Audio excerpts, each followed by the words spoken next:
Hello, everyone, and welcome back to a brand new season. Welcome to a brand new season of the OUA Basketball Show. My name is Griffin Porter. I hope everyone had a wonderful summer.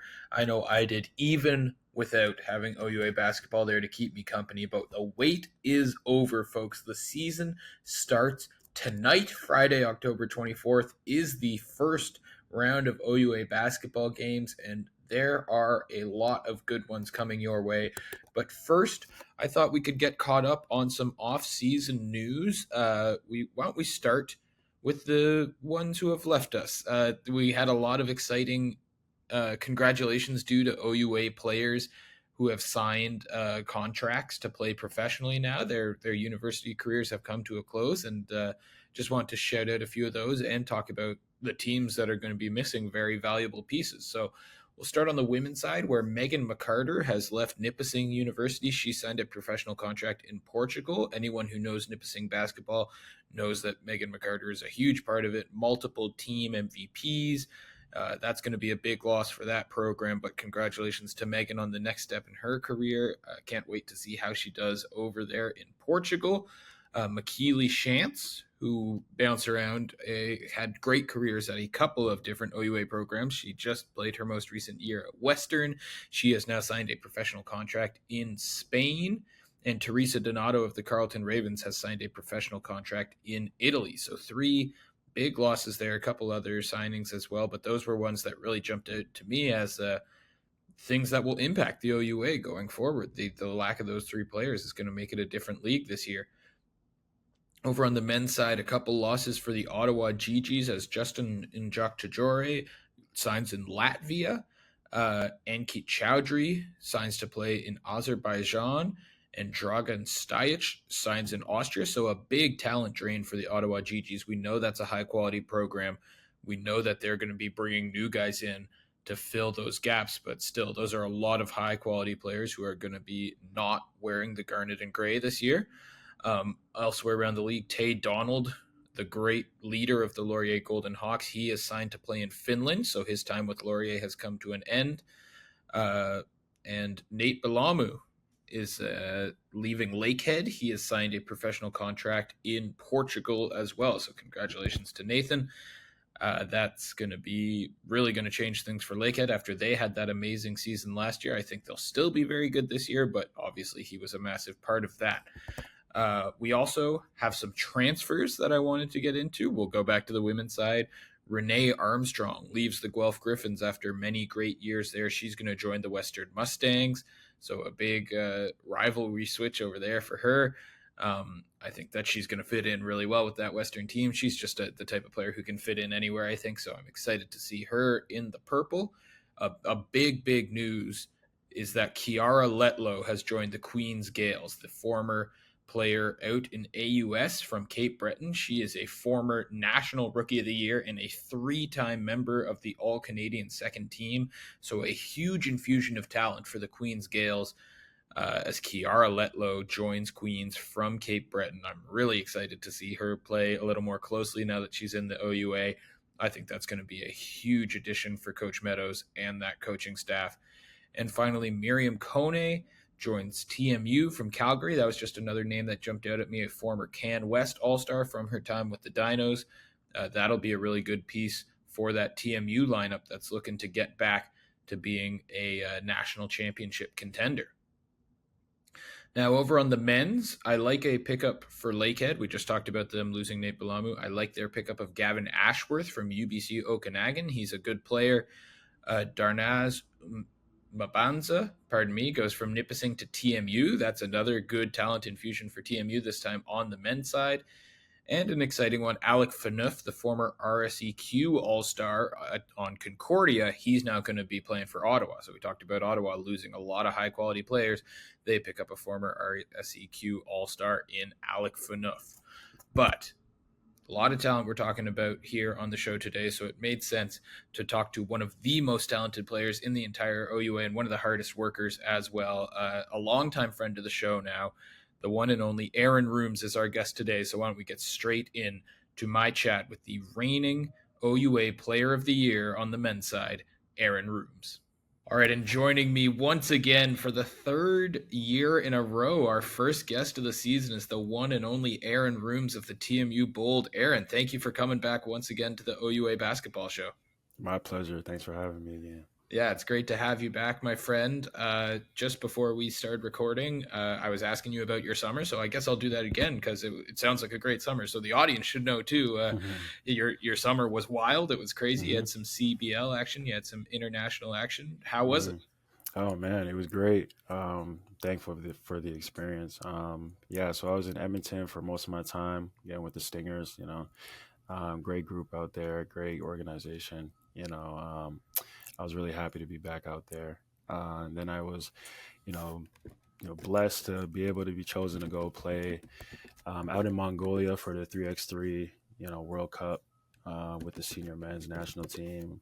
Um, it was a great experience playing against, much older guys than me. I think I was probably one of the youngest guys there. So it was definitely, um, something that you had to adapt to while you were playing, Yeah. but it was great nonetheless. And of course, with the time change, it's a 12-hour time change. So going back to Edmonton, it kind of messed me up a bit, for a week or so Yeah, before I those are got, pretty far apart.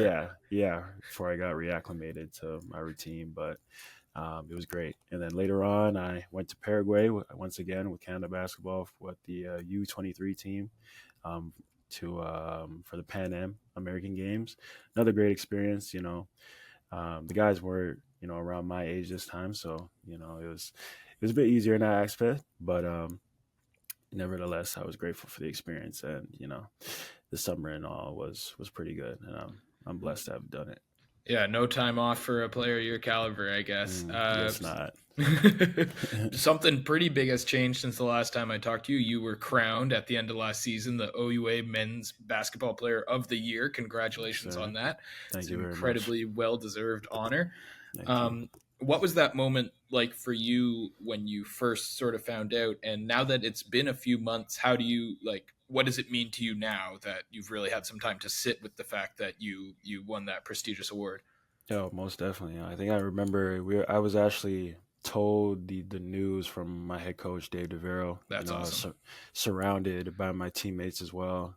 So it was a really special moment because I felt like, they were a big part of why I was able to receive that award.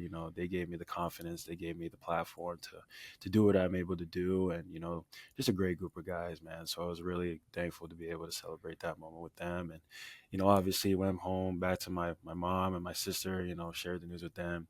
They shed a few tears because they're with me every day. Yeah. They get it all. So it definitely was a huge moment for us as a family because you already know there's a lot of sacrifices that come with them. Hmm. Um, but definitely now, like now in what it's like almost November, season starting again, like being able to just definitely internalize that award. It means a lot, and going to this year especially is just, um, it's almost like a feeling of like I belong here, like again going to my fifth year, like there's a huge responsibility now having that award as well. So it's like just, you know, I guess in a way maintaining that stature and that caliber of play. Yeah, 100%, man. So glad to hear that your hmm family was so happy. That's what it's all Yeah, about right there. And I yeah. know you're a very popular guy around OUA basketball, so I think everyone very happy for you. So Thank you you. you you reached the peak of the OUA men's basketball uh, individual awards. You go For away sure. for the summer to do all this great pro play and international play, like we've been talking about. Have you been working on new stuff, or have you just been playing the game to the best of your ability in all these tournaments and leagues and everything? Definitely, I feel like, even with that award, there's always going to be things that you got to work on. You know what I mean? So with me, it was just, um, I guess the biggest thing that I try to do is be more vocal, trying to be more, step into more of a leader role, especially now. Like I'm in my fifth year, and, a lot of guys on my team are in their first year. So I think definitely being who I am, there comes with a responsibility of like showing, how it's done in the OUA to play at this level. And even now having pro experience, I had guys on the Edmonton Stingers just, again, being a leader to me. And now Right. coming back to college, trying to replicate that behavior for the young guys. And I think that's the biggest thing that I worked on. Obviously, there's some encore stuff, with shooting the ball better, stuff like that. That comes. But I think stepping into that leadership role is one of the biggest things that I was working on. Yeah, well, let's talk about the TMU Bold. It was a great season for you guys last year. A couple new Mm, faces in, couple of like the older familiar faces not around this year. You guys have had yeah. chance to do some preseason action and stuff like that. At this point, you're Mm, one of the leaders of the team, as you mentioned. mm. What are you seeing from the Bold so far this season? I mean, we went undefeated in the preseason, and I Yeah, think that is a big sign of the group that we have here. It's just a bunch of guys that just want to learn, want to work hard, and what I've noticed is that they're very receptive, to things of like new concepts of like trying to really understand, like to put them into play right away, and that's like I respect that about them, It's like they're coming in, they want to work, they want to learn, and I'm really optimistic about what the season we have ahead of us, and um, I think the best part of it is they're good people too. Like we can chop it up on the court, off the court, and it's all love all the time.